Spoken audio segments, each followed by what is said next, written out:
Okay, so what is copywriting and why is it important to every business, especially now? I'm going to answer those questions and show you a couple of neat copywriting tricks you can put to work that can start bringing you new visitors, new customers, and new sales today.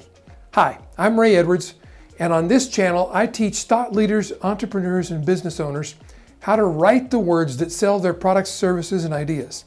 When it comes to marketing, there are all kinds of media. There's radio, TV, billboards, direct mail, newsletters, social media, online video, podcasts, live streams, magazines, blogs. The list seems endless. As a business owner, you're really only considering any of these media for one reason. You want to sell more of whatever it is you sell, right? I thought so. As you think about all those different media options and become more and more confused about what works and what doesn't, just remember what the glue is that holds all of them together. Without this glue, none of that stuff works. That glue is the words, the copy. Writer Nora Ephron said, "Everything is copy." And your words, your copy, is either moving people toward you or away from you, toward what you want them to do or away from what you want them to do. You'd have to agree then, that being the case, that putting the right words in the right order at the right time in front of the right people is really important to your business. In fact, it's vital that you discover how to say what sells and don't say what repels. This is harder than it seems. And this is the reason the best paid copywriters are the highest paid writers in the world. The words they write are proven to sell. So what do they know that you don't? I wrote a whole book to answer that question, so let me just share 3 of the most important points here. 1, they keep the copy focused on the top desired benefit that is constantly on the mind of the prospect, the reader. It's about what the prospect wants, what the reader wants, not about what the writer wants them to do. 2, they simplify their case for buying the product or service as much as possible. The more you complicate, the more they hesitate. On the other hand, the more you simplify, the more they buy. 3, they show the reader the path that takes them from where they are now, living with the problem, to the place they want to be. Problem solved, the pain relieved. It's really a story you're telling, a journey from point A to point B. Here's how to put this to work. We'll start with super short copy. Email subject lines. Why email subject lines? First, almost everyone does or can do some sales using email. Second, they're short. Third, it's easy to measure the response. Did more people open the email with the newly improved subject line or less? Email subject lines are really the headline for the email. Start thinking of your email subject line as a headline, just like the one in the newspaper. What is it that the headline in the newspaper does?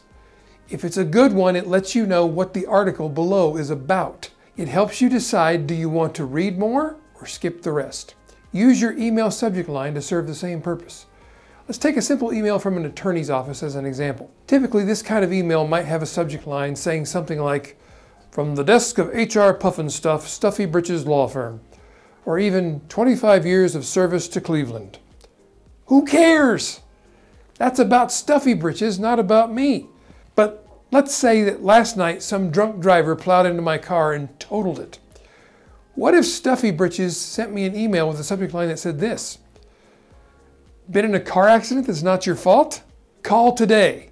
We'll make them pay." Notice how this follows the 3 rules I mentioned before.